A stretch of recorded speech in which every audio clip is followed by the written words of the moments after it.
Twitter کو صارفین کے لیے مزید کارآمد بنانے کا فیصلہ کر لیا گیا۔ ایلون مسک نے سوشل میڈیا سائٹس کو چیلنج کر دیا، جلد آڈیو اور ویڈیو چیٹ کی سہولت ٹویٹر پر دستیاب ہوگی۔ ایلون مسک نے کہا کہ واٹس ایپ پر بھروسہ نہیں کیا جا سکتا۔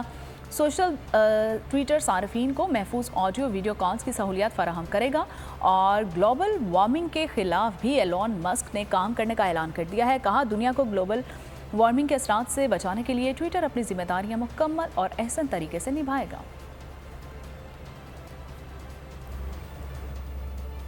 صحافت کے خلاف ظلم جاری، بول کے 3 فیملی ممبرز اغوا۔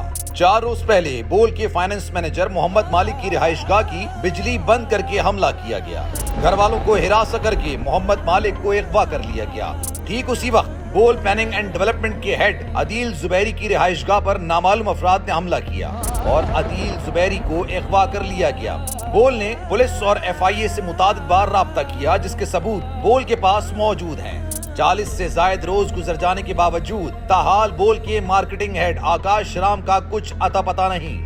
آکاش کی والدہ شدت غم سے نڈھال ہیں۔ کو چیئرمین بول نیوز شعیب احمد شیخ کا گھر عدالتی احکامات کے باوجود گرا دیا گیا۔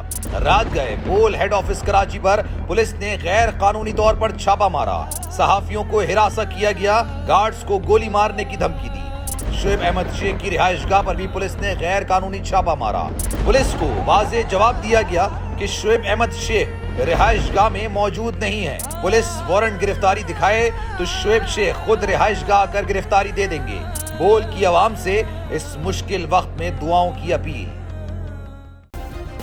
سبسکرائب کریں اور بیل دبائیں تاکہ کوئی خبر رہ نہ جائے۔